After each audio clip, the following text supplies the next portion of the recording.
Trending na buffet dito sa Qatar, binalikan natin. Grabe, ang raming tao.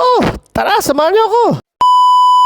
For today's video, ang ginawa nga natin sa umaga muna ay nagtrabaho tayo at pumunta tayo dito sa Sukharaj. Grabe. Pag mga Ramadan talaga ay hindi masyadong marami dito sa mga gitong lugar. Pero mamayang gabi na sila lalabas. At talaga namang napakasaya kasi walang traffic. Sa mga hindi nakakaalam, dito sa Qatar ay matraffic din talaga. At sa gabi nga ay pinuntahan at binilikan natin ang trending at viral na buffet dito sa Qatar. Ito ang Flamingo. Syempre kasama natin ang ating mga anak at andyan nagpa-picture na kagad si Hopi. At sa labas pa lamang actually ay may pila na and we are just so blessed dahil nakapasok kami kagad.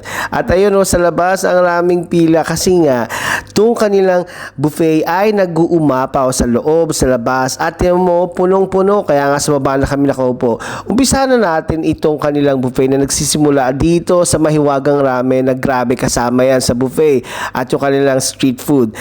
Well, sa laki ng lugar na ito hindi mo akalain na mapupuno kasi nga naman sobrang sarap at raming pagpipilian ng kanilang buffet. Na talaga namang sulit ang ibabayad mo dito dahil sa rami ng mga choices at ang sasarap syempre. Dahil ang kanilang mga nilatag sa kanilang buffet ay patok na patok at talaga namang hinahanap nating mga Pilipino. Grabe, ang raming yan. Lalo na itong mga sushi na ito at itong shrimp. At may kasama pang mga scramble at taho. Saan ka pa? Dito lang talaga. Kaya naman kahit ang anak ko ay na-enjoy lalo na yung kanilang mga Filipino street food. Grabe, ang sarap.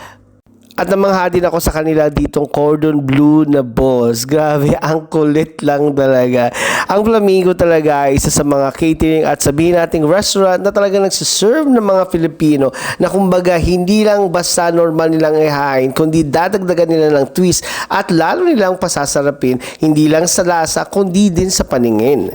Ibig sabihin na talagang sa pagtingin mo pa lang ng kanilang menu ay mahahalina ka na talaga. At lalo na ito, tinigman ko na nga ang kanilang ramen. Grabe, ang sarap ng kanilang ramen ito. This is my first time to try this one here in Flamingo.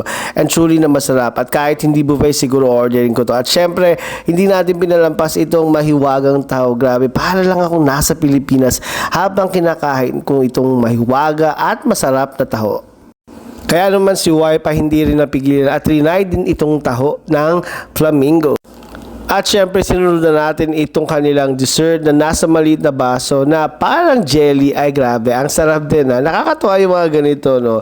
Na talagang first time mo matikman yung mga ganitong kakaibang dessert at talagang mapapawaw ka talaga. Na surely na babalik-balikan mo kahit hindi na sila buffet in a normal days talaga. So paano hindi ko na patatagalin ang video na ito kaya sugod na dito sa Flamingo at ang start ng kanilang iftar ay 6 o'clock pero pumunta kayo ng maaga para naman medyo mauna kayo sa kanilang pila. Hanggang dito na lang. Bye! God bless!